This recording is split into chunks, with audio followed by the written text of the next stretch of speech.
Sa video ito, ating pag-usapan ang tungkol sa Pag-ibig Multipurpose Loan Program Update ngayong 2025, kung saan ay ginawang mas malaki, mas mabilis at mas madali na ang mag-apply ng loan sa Pag-ibig.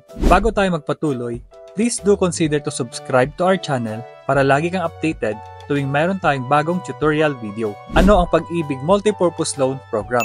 Ito ay isang cash loan designed to help qualified Pag-ibig Fund members with any immediate financial needs. Ito ang isa sa pinaka-accessible at pinakamurang loan sa Pilipinas. Saan nga ba pwedeng gamitin ang iyong makukuha na Pag-ibig Multipurpose Loan? Maaari mo itong gamitin sa mga sumusunod.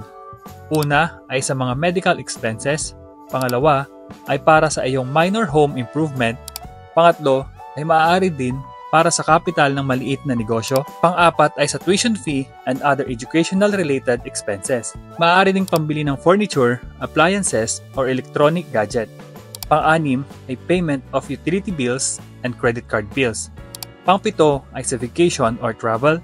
Pang-walo ay para sa special events. Pang-siyam ay para sa car repair. Marami pang iba.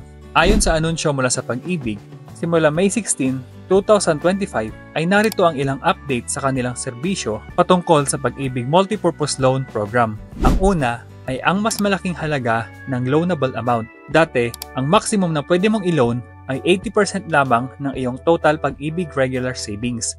At ngayong 2025 ay magiging 90% na ito. Ibig sabihin, mas malaki na ang iyong maaaring makuha para pantustos sa iyong mga pangangailangan.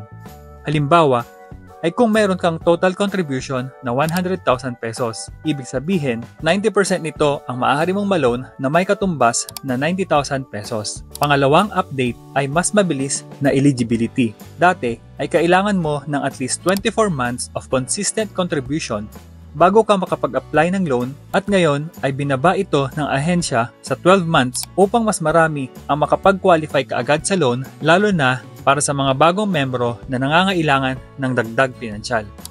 Ang pangatlo ay mas flexible na term of payment. Mula sa dating 2 hanggang 3 taon na repayment period ay meron na ngayong option na 1-year term of repayment lamang.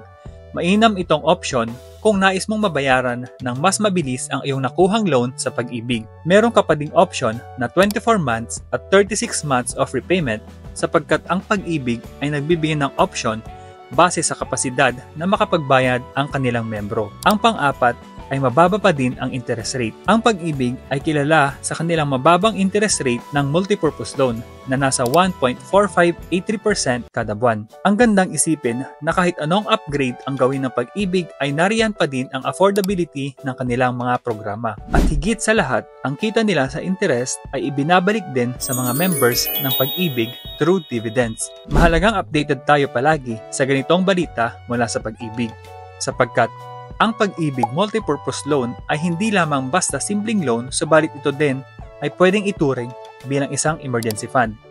Dahil malaking tulong din ito sa biglaang pangangailangan ng mga membro. Ito din ay accessible dahil madaling mag-apply at maa-approve lalo na kapag regular ang iyong contribution. Ito din ay affordable dahil mababa ang interest rate kumpara sa ibang institution na nagbibigay ng loan. At ang mainam pa dito ay ang income ng Pag-ibig mula sa interest ay bumabalik sa mga membro through dividends.